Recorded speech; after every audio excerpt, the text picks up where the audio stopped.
நமக்குள்ள இருக்கிற ஒரு போராட்ட குணம் இருக்குல்ல, அது எங்க போச்சு? நிறைய பேர் நம்ம கேட்கலாம்ல.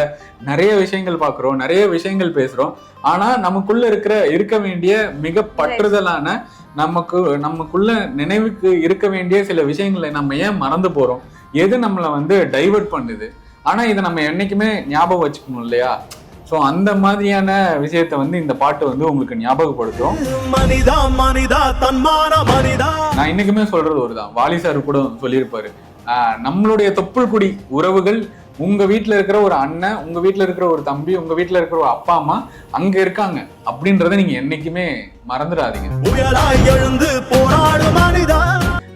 நம்ம மக்களுக்காக நம்ம நிக்கணும், நம்ம மக்களோட பேசணும், நம்ம மக்களுக்காக போராடணும் அப்படின்ற ஒரு விஷயத்த ரொம்ப அழகா வைரமுத்து அவர்கள் வரிகள்ல செதுக்கியிருப்பாங்க.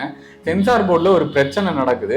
அதனால அந்த பாட்டு இருந்த தடமே தெரியக்கூடாது, அந்த முன்னாடி பின்னாடி சீக்வன்ஸ் இதெல்லாம் விட்டுருங்க அப்படின்ற மாதிரி நிறைய இது சொல்லி இந்த பாட்டை பாடுறதை விட நாங்க வைரமுத்து சார் ஸ்டைல்ல இந்த வரிகளை உங்களுக்கு விவரிச்சு சொல்றோம்.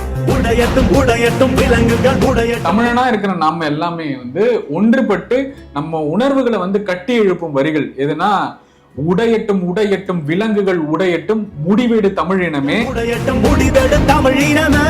திசையட்டும் திசையட்டும் தெரிக்கட்டும் திறக்கட்டும், புறப்படு புலியினமே. இதுல அவர் சொல்லியிருக்கிற மேற்கோள் காட்டி அந்த திசையட்டும் உடையட்டும் தெரிக்கட்டும் இது எல்லாமே அந்த எதுகை மோனை நயமா இருந்தாலுமே அவரு சொல்ல வர மீனிங் எங்க அங்க நிக்குது பாருங்க. டீப் அண்டர்ஸ்டாண்டிங் இருக்கிறவங்களுக்கு இந்த லைன்லாம் வரும். மண்ணின் மைந்தர்களே சொந்த மண்ணை மீட்போம் என்னோடு வாங்க, சொந்த மண்ணை மீட்போம் என்னோடு வாங்க, ஆயுதம் தேவையில்லை சில 1000 பேர்கள் கை கொடுங்க, ஆயுதம் தேவையில்லை.